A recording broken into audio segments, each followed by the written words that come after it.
So I would like to thank everybody for coming here today to take part in celebrating the life of my mom, Monika. It's not an easy task for me, and I wish I wouldn't have to do this so soon. And I wish a day like this would never have to happen, although I'm completely aware that none of us can avoid this day. I feared and worried about today.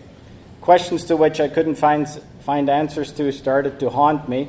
Questions like, what will I say to you?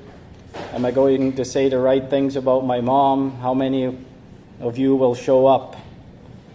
But then all of a sudden, a few days ago, I realized that the right answers to all of these questions did really not matter. I told myself just to come out here and talk about the wonderful life my mom had, to share some of the beautiful memories and to tell you a few funny stories about her. Mom's life story reminds me of the title of the song, It Was a Very Good Year, made famous by Frank Sinatra. Her story began on a cold Saturday morning on November 29th, 1947 in Zurich, Switzerland. It was a very good year. She was the first of two children of Margareta and Fritz Whitmer.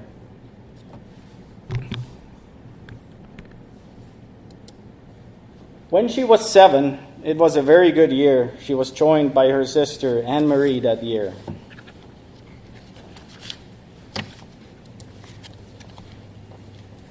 When she was 16, it was a very good year, as she got bitten by the travel bug that year.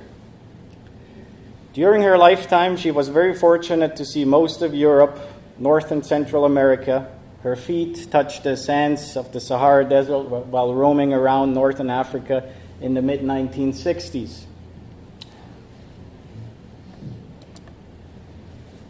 She's been to Paris, London, Rome, Madrid, Florence, to name a few. What can I say? She's been everywhere, man. I wonder what the Parisian fortune teller predicted for her that year.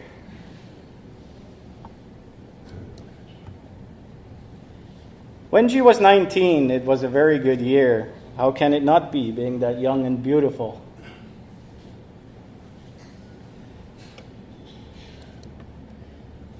When she was 21, it was a very, very good year, as I came to be. Mom always took good care of me. Starting in the early 70s, we would spend a lot of our time, vacation time in the Provence in southern France. And Mom and Dad enjoyed the easygoing and laid-back lifestyle of the French people. She always used to say, work to live, but do not live to work. It was in southern France where she acquired her love for a good bottle of wine, paired with some of the excellent French food and the odd cigarette. I blame her for my addiction to good food. Luckily not the cigarettes. Mom was fluent in French. Later in her life, when she moved to New Brunswick, she was excited when she learned about the large French-Canadian population speaking French. What a great opportunity to already know one of the native languages. The only problem was that she couldn't understand any of the maritime French. So she opted to learn English instead.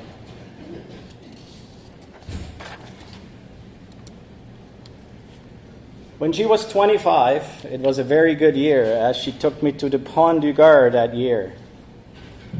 The Pont du Gard is an ancient Roman aqueduct, and as every good mom should do, she made sure I got the full aqueduct experience by taking me to the very top of the 160-foot tall structure. Look, Ma, no hands. I'm certain today she would be arrested on the spot and I would be put in immediate foster care. Newspaper headlines stating, horrible mother, her only child in grave danger. Luckily, I'm still around, I guess. When she was 27, it was another very good year, as together with Dad, they founded their own company that year. They specialized in saving old, dilapidated farmhouses by buying them and renovating them. Mom was responsible for bookkeeping and running the office. After renovating our own farmhouse, built in 1667 to use as a showpiece, they received so many contracts that they were booked for the next 8 years.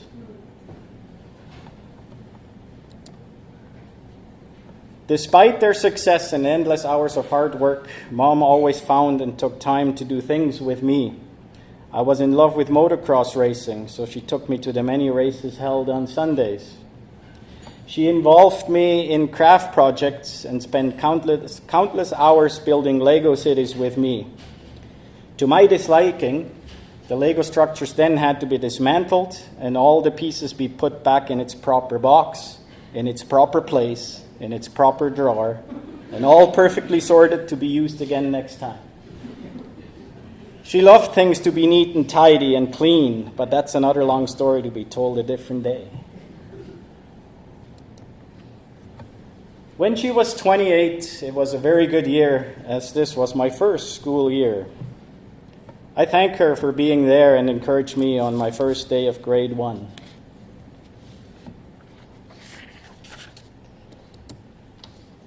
When she was 33, it was a very good year.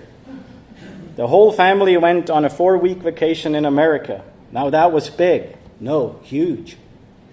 Anyone going to America from Europe at that time was cool. I mean, that was in school.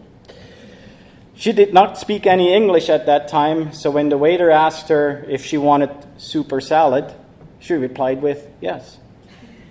No, do you want soup or salad? Yes, please. We laughed when she told us that all she wanted was that soup or salad.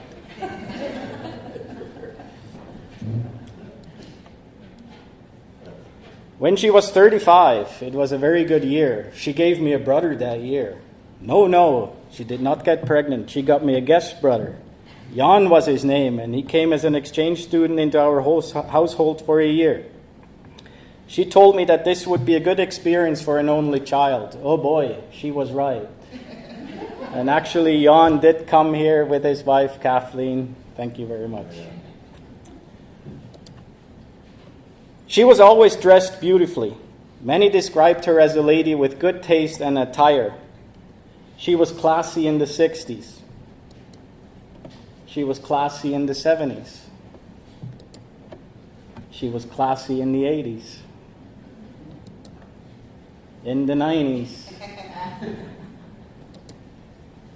She was classy in the 2000s and in the later years of her life.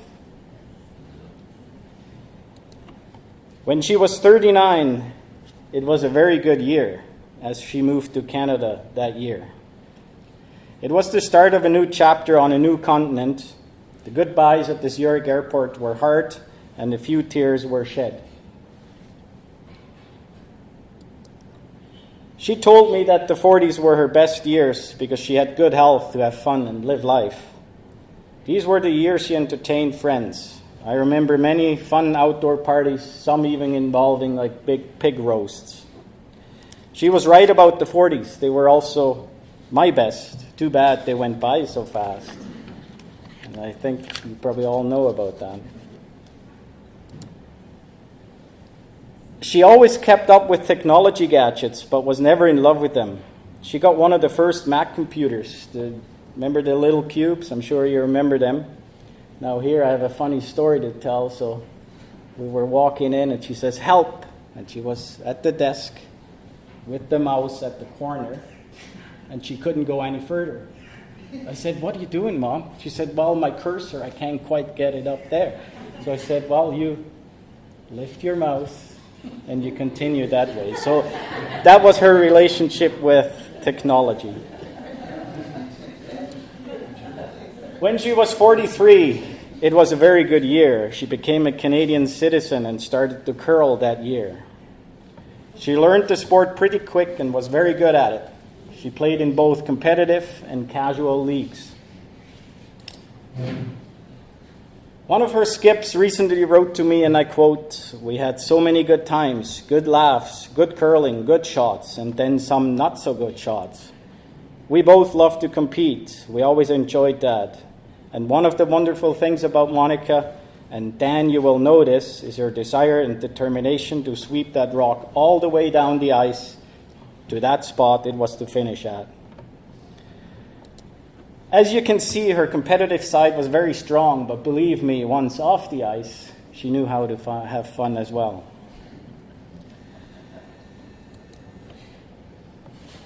She had a lifelong love for sewing, knitting, and crocheting.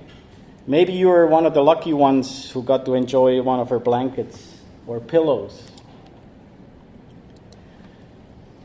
I cannot forget to mention her love of animals throughout her life. She owned dogs, cats, horses, sheep, geese, and even a donkey at one time.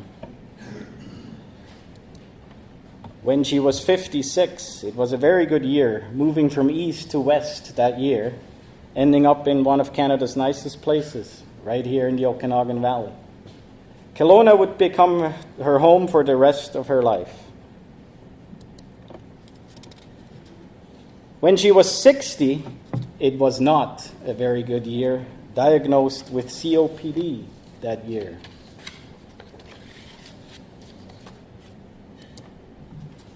When she was 61, it was a very good year. She was very proud of me that year when I changed my career.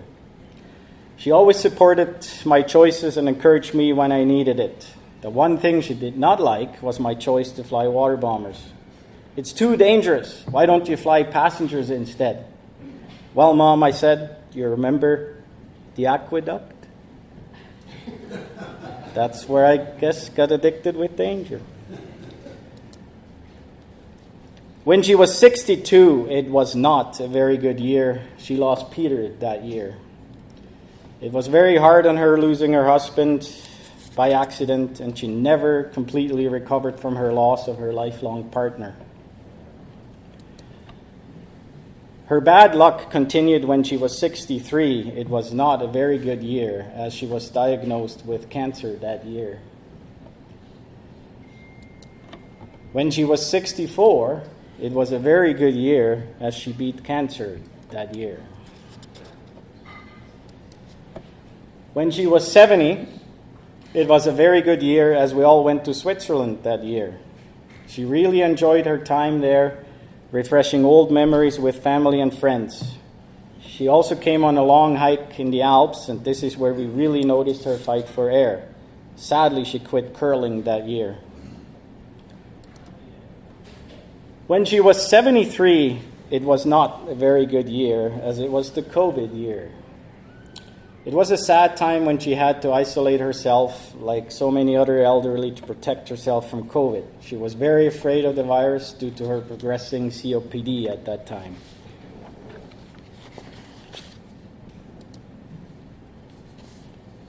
Frank Sinatra's closing verse of It Was a Good Year goes like this. But now the days are short, I'm in the autumn of my years, and I think of my life as vintage wine, from fine old kegs, from the brim to the dregs, it poured sweet and clear. It was a very good year. Lori and I spent lots of time with Mom since the COVID year. We enjoyed countless good meals and conversation with her, and it was last fall when we decided to sell our house in downtown Kelowna and move in with Mom to help her out. Her health was failing, but her mind was sharp as ever. It was tough to see her condition deteriorate, but it was very satisfying to spend valuable time with Mom in her final months. That was on New Year's Day, by the way. It was beautiful that day. In March of this year, she needed palliative care. She decided to stay in her home, and we tried our best to make her as comfortable as possible. On April 28th of this year, it was a very good day as we brought her outside that day. Little did we know that this would be her last time on her deck. All her life, she was a great lover of plants and flowers. She always had them on display. She was not able to get out of bed anymore, so we brought the garden to her. I don't know if you can see that in this, but it was in the early afternoon of May 5th of this year when her great life journey ended. Her Alexa radio was still playing one of her Spotify lists. It was Nina Simone singing, "I'm Feeling Good." It is with great satisfaction that I can thank my mom for always being there for me since my beginning, and I'm thankful that I was able to be there for her during her end.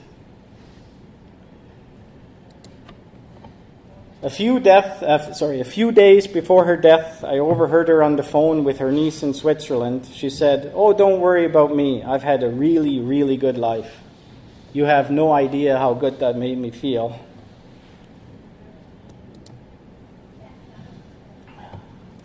Her final advice to Laurie and I: make sure you both enjoy life, and then enjoy it now. Thank you. Now let's all raise a glass to Mom, your friend Monika, and let's make this another great year. Monika.